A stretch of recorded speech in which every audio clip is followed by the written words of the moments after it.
السلام علیکم میرے پیارے ریڈر، حاضر ہو ایک نئی اسٹوری کے ساتھ۔ مجھے نہیں معلوم کہ وہ کون تھے، وہ جو بھی تھے، میں ان سے تمہارے تعلق سے مل رہی تھی۔ تم بھی میرے ساتھ ہی تھے، تم خود ملوا رہے تھے سب سے۔ اگر اعتراض تھا تو مت ملواتے، ایسے اتنی باتیں، وہ بھی میرے لیے۔ اس نے بامشکل اپنا رونا روکا۔ وہ تم سے تعلقات بنا رہے تھے اور تم تعلقات اور میں کیا؟ اس کی آواز اونچی ہو گئی تھی۔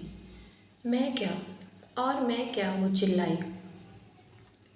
وہ ایسے خاموش ہوا جیسے جواب تو اس کے پاس ہزار ہیں مگر وہ انہیں بیان کرنا نہیں چاہتا۔ مجھے کسی سے تعلقات بنانے کی ضرورت نہیں۔ مجھے کسی سے تعلقات بنانے کی ضرورت نہیں ہے، تمہارا تعلق کافی ہے میرے لیے۔ ایک ہی تعلق تو کافی نہیں ہوتا نا تم سب کے لیے۔ اس نے جانے کیوں یوں ہی طنز کیا اس پر۔ مجھے کیوں سب میں شامل کر رہے ہو؟ اسے جھٹکا لگا۔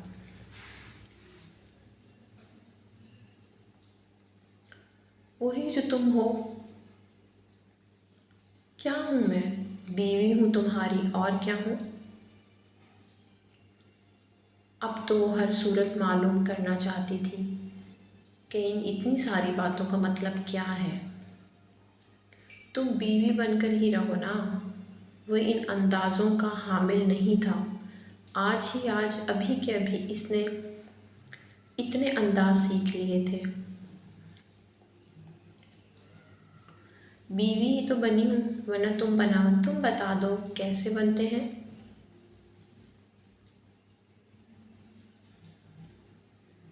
وہ اس ساری صورتحال کو سمجھنے سے قاصر تھی۔ خود کو ذرا تسلی دینے کے لیے اس نے یہی سوچ لیا کہ شاید وہ آج پریشان ہے اور اس پریشانی کو مزید پریشان نہ کرنے کے لیے کھڑکی سے باہر دیکھنے لگی۔ ہم کہاں جا رہے ہیں؟ گھر کی طرف جانے والی سڑک کو پہچان کر اس نے پوچھا۔ گھر؟ اس کی آواز اس کے موڈ سے بھی زیادہ خراب تھی۔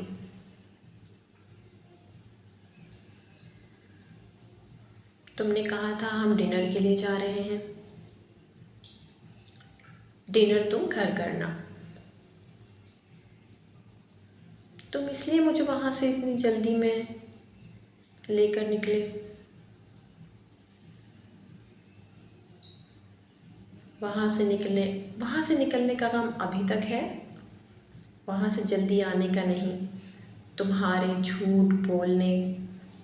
جھوٹ بولنے کا یہ اچانک سے تمہیں کیا ہو گیا ہے؟ کیسی باتیں کر رہے ہو آج؟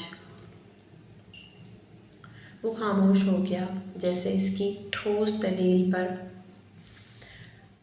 قائل ہو گیا ہو۔ سوچنے لگا کہ کیا ہوا ہے اسے۔ اچانک سے کچھ نہیں ہوتا، ہر چیز کی وجہ ہوتی ہے۔ کہیں نہ کچھ ہو رہا ہوتا ہے۔ اس کا انجام شاید اچانک سامنے آتا ہے۔ یہ سب اس نے اسے نہیں کہا تھا، اس نے خود سے یا کسی اور سے ہی یہ کلام کیا تھا۔ اس کے پہلو میں بیٹھی حور پر بہت سے رنگ آ کر گزرے۔ اس بڑبڑاہٹ پر وہ ایک نارمل انسان تھا۔ اچانک سے اسے شبہ ہوا کہ وہ اب نارمل بھی ہو سکتا ہے، کبھی بھی کچھ بھی ہو سکتا ہے۔ گھر کا قفل کھول کر اس نے اسے اندر چھوڑا اور خود واپس پلٹا۔ کہاں جا رہے ہو؟ واپس پارٹی میں؟ تمہاری طبیعت ٹھیک نہیں ہے، تم آرام کرو، کہہ کر وہ چلا گیا۔ اس نے رک کر اس کے چہرے پر چھائے افسوس اور ملال کو بھی نہیں دیکھا۔ اس نے یہ بھی نہیں دیکھا کہ وہ جو اتنی خوبصورت لگ رہی تھی، اب کیوں اتنی بدصورت نظر آنے لگی ہے۔ بدصورتی کی ابتدا اس نے اپنا نیکلس اتار کر کی۔ اس نے اسے نوچ کر اتارا اور دیوار پر دے مارا، پھر جھٹکے سے اپنے جوتے اتار پھینکے۔ دائیں کلائی میں پہنا بریسلٹ، دونوں کانوں میں پہنے ٹاپس، غصے سے بالوں میں اتنی بار ہاتھ چلائے کہ وہ الجھ کر خزاں رسیدہ سے نظر آنے لگے۔ اسے غم زیادہ تھا یا غصہ، وہ اندازہ ہی نہیں لگا سکی۔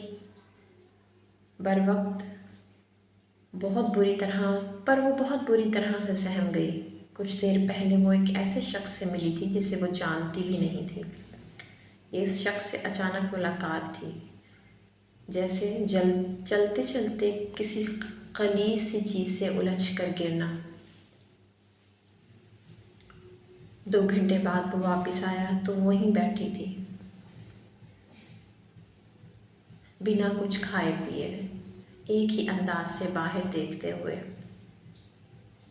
اس کے پھینکے ہوئے جوتے یہ بتا رہے تھے کہ وہ کس قدر غصے میں آ گئی تھی۔ ان جوتوں کو پہننے والی پر ایک نظر ڈال کر بھی وہ اسے بہلانے اس کے پاس نہیں آیا اور جا کر سو گیا اور وہ سو نہ سکی۔ اسے کیا ہو گیا ہے؟ وہ خود سے بار بار ہی ایک سوال کر رہی تھی۔ یہ سوال اسے خود ہی کرنا چاہیے تھا۔ اس سے متعلق بہت سے سوالوں کے لیے یقیناً اسی کے پاس آنا چاہیے۔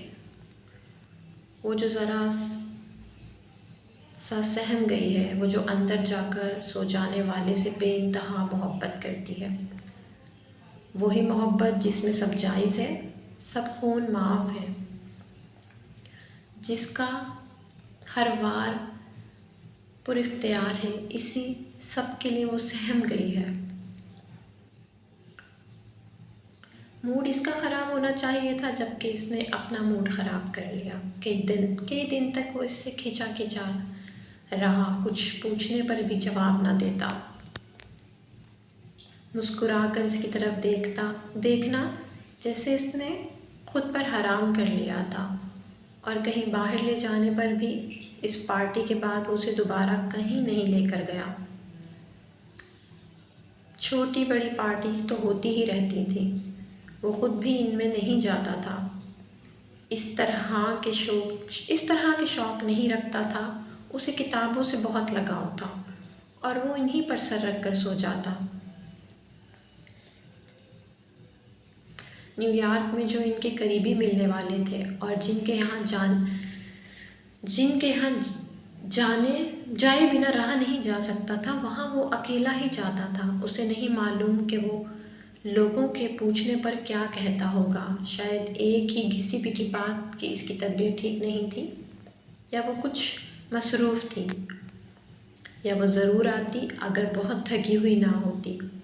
آئندہ ضرور لاؤں گا، میں اسے اپنے ساتھ ایسی بہت سی باتیں کرتا ہوں گا۔ اس کی بیوی خوبصورت تھی اور وہ اس خوبصورتی کو گھر میں رکھنا چاہتا تھا۔ وہ ایک عورت تھی اور وہ اس عورت پر اعتبار کرنا نہیں چاہتا تھا۔ وہ ایسا نہیں تھا، وہ ایسا ہو رہا تھا۔ وہ ایک اچھا انسان تھا، وہ ایک اچھا شوہر نہیں بن رہا تھا۔ وہ بہت کھلے ذہن کا مالک تھا، وہ اس کے الٹ ہوتا جا رہا ہے۔ پہلی ہی تکرار نے اس کی اونگ بدل دی۔ وہ دیکھتی ہی رہ گئی۔ آسمان کے سارے ستارے ایک ساتھ ٹوٹے تو بھی وہ اتنا حیران نہ ہوتی، اور اب اسے دیکھ اس کی حیرت جاتی ہی نہیں۔ بدل تو وہ کچھ عرصہ پہلے ہی رہا تھا، اس پر اب آشکار ہو رہا تھا، کیونکہ اب دونوں ساتھ تھے، دونوں ایک ہی تعلق سے تھے اور وہ اس کا حاکم تھا۔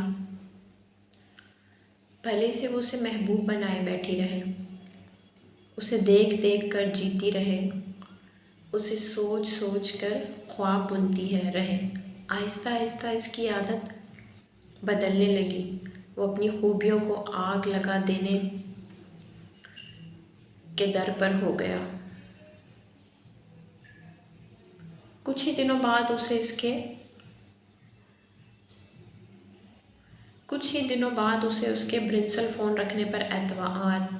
پرسنل فون رکھنے پر اعتراض ہوا۔ نیو یارک جیسی ہائی فائی سٹی میں وہ اس کے پرسنل فون پر بحث کر رہا تھا۔ گھر میں فون ہے، وہ استعمال کرو۔ مجھے گھر کا فون استعمال کرنے پر اعتراض نہیں ہے، مجھے اعتراض فون چھین لیے جانے پر ہے۔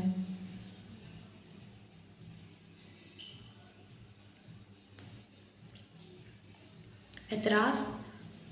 تمہیں یہ حق کس نے دیا کہ تم اعتراض کرو؟ تمہیں جو کہا تم وہ کرو۔ لیکن یہ سب کیوں کر رہے ہو؟ لیکن تم یہ سب کیوں کر رہے ہو؟ وہ رو دینے کو ہی۔ تو میرے پیارے ریڈرز، اگر سٹوری اچھی لگے تو کمنٹ باکس میں اپنی قیمتی رائے کا اظہار ضرور کیجیے گا۔ چینل کو سبسکرائب، ویڈیو کو لائک، شیئر کرنا بالکل مت بھولیے گا۔ اللہ حافظ۔